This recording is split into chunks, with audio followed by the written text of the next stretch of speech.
네, 여러분 안녕하세요. 뉴스입니다. 중앙일보 전 논설위원 김진의 발언 후폭풍이 거셉니다. 깜도 안 되는 자가 총선 앞두고 이 유시민 이사장과 토론하겠다고 나온 것부터가 좀 아이러니했는데 아니나 다를까 이 작심하고 나온 발언이 한두 개가 아니었습니다.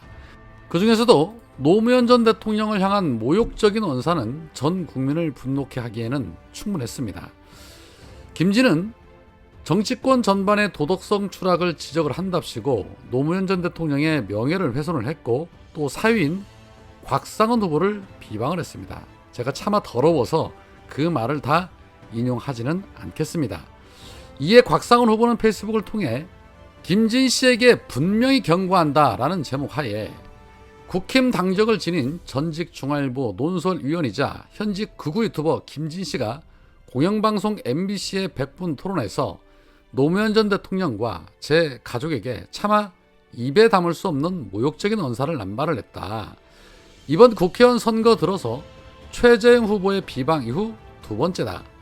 김 씨와 같은 사람들 때문에 십수년 동안 처참한 고통을 겪은 이들의 상처를 더는 헤집지 마라.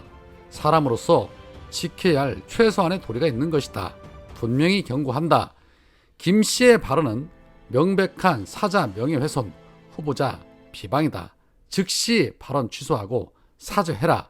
그리고 국힘은 김진을 즉각 출당시켜라 라고 말씀을 하셨는데 짧은 글이지만 분노의 감정이 그대로 느껴집니다. 현직 극우 유튜버라는 말에서 그러면 그렇지 라는 말이 그냥 절로 나옵니다.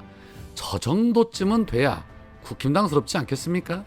자, 한동훈을 보십시오. 정치 개같이 한다부터 시작을 해서 막말 기본 아닙니까? 우리 시민분들께서 확실하게 판단을 해주시고 심판을 해주실 거라 저는 믿습니다. 자, 이제 4.10 총선 사전투표율이 드디어 내일과 모레로 다가왔습니다. 전체적인 판세는 야당에게 우세할 것이라는 여론조사가 나오고는 있지만 절대 안심할 수도 방심해서도 안 되는 것이 바로 선거입니다. 그리고 오늘부터는 깜깜이 선거 기간입니다. 여론의 향방을 알 수 없기 때문에 최선을 다하는 수밖에 방법이 없습니다.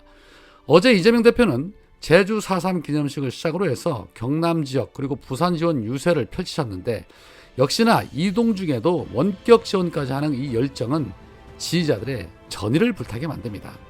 특히 어제 이 부산 서면에서 이뤄진 지원 유세에서는 그동안 연설 중에서도 가장 긴 40분 정도를 연설로 윤석열 정권 민낯과 이번 선거의 중요성을 재차 열정을 통해서 토론을 하셨는데 그 열정 그리고 이재명 대표께서 강조하시는 부분 잠시 보시겠습니다. 2년 동안 나라 많이 망쳤지. 그런데 앞으로 잘 될까? 지금까지 해왔던 게 잘했다. 살만하다. 견딜만하다. 라고 하면 현상 유지를 하겠죠. 국민들이 현상 유지를 시켜주겠죠. 이건 아니야. 더 이상 못 견뎌. 더 못 참아. 라고 하면 집권 세력에게 표가 떨어지겠죠. 그게 정상 아닙니까? 저는 우리 국민들 60% 이상이 잘못하고 있어 라고 생각한다고 통계에도 나오지 않습니까? 그래서 60%는 당연히 바꾸자, 책임을 묻자라고 하는데 이상하게 마지막에 가면 딴 현상이 생겨요. 뭐냐? 갑자기 잘못했어요. 앞으로 안 그럴게요. 진짜 눈물나게 반성합니다. 큰절합니다. 보세요. 엎드려서 절하고 막 반성합니다. 그러고 사과합니다. 그러고 업소작전, 사과작전 막 해버리면 갑자기 우리가 한번 봐줄까? 아니 뭐 저렇게 눈물을 흘리면서 간절히 바라는데 한번 들어줄까? 이런 생각이 듭니다. 우리 국민들이 선량하기 때문에 남들도 다 내가 끄니 저렇게 간절하게 원하고 앞으로 잘하겠다는데 저렇게 눈물 흘리면서 사과하고 반성한다는데 지도 인간인데 지심이겠지 이런 생각이 듭니다. 그래서 선거 막판에 가면은 우리 잘못했습니다. 그리고 갑자기 사과 모드, 읍소 모드가 나옵니다. 그런데 여러분 한 번은 속을 수 있고 두 번도 속을 수 있지만 세 번, 네 번 속는 거는 속는 게 아니라 공범이라고 합니다. 이번에는 정말 다시 생각해 보십시오. 그들이 과거에 선거 때 불리하기만 하면 큰절하고 흡수하고 했는데 그 다음에 어떤 태도를 취했는지, 정말로 변했는지, 정말로 반성하고 다른 행동을 했는지를 반추해 보십시오. 저는 아니라고 생각합니다. 이번에 또 할 겁니다. 이미 하고 있습니다. 이번에 더 이상 속지 마십시오. 우리가 투표를 낭만적으로 생각하기에 그러기에는 우리의 삶이 너무 오목합니다.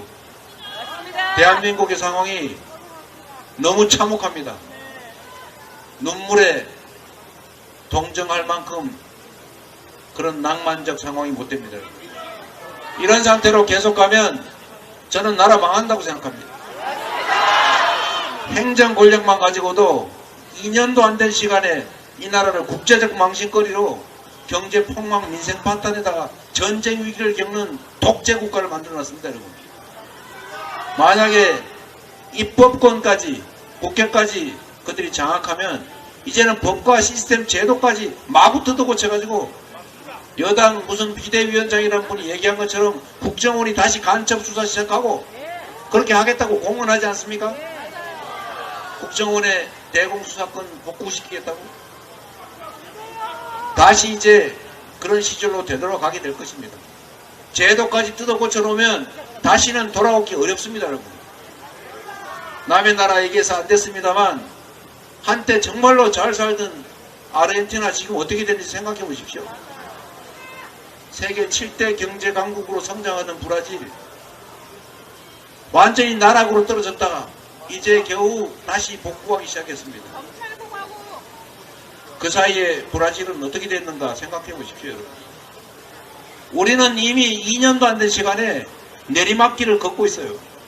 그것도 엄청난 속도로, 엄청나게 깊이, 엄청나게 급경사로 추락하고 있습니다, 여러분. 낭만적으로 생각해서 눈물에 넘어가야 될 만큼 그런 상황이 못 됩니다, 여러분. 속지 말고 이제는 우리의 인생을 책임진다. 내 자식들의 미래를 내가 챙긴다. 이 나라 미래를 책임진다. 이 생각으로 내 손에 운명이 달려있다. 내 한 표에 우리 이웃들의 참여와 행동에 이 나라 미래가 달려있다는 생각으로 책임감을 가지고 행동해 주실 것을 부탁드립니다, 여러분. 제가 어제 무슨 토론회에서 그 얘기를 누가 했다고 해요. 9시 때 마이크 끄세요. 근데 누가 그렇게 얘기했다고 합니다. 젊은이들이 망친 나라 어쩌고 저쩌고. 저는 그들의 그 말 속에 그들의 진심이 들어있다고 생각합니다. 대한민국은 국민의 것이다. 여러분이 승리하는 4월 10일 되길 바랍니다. 감사합니다.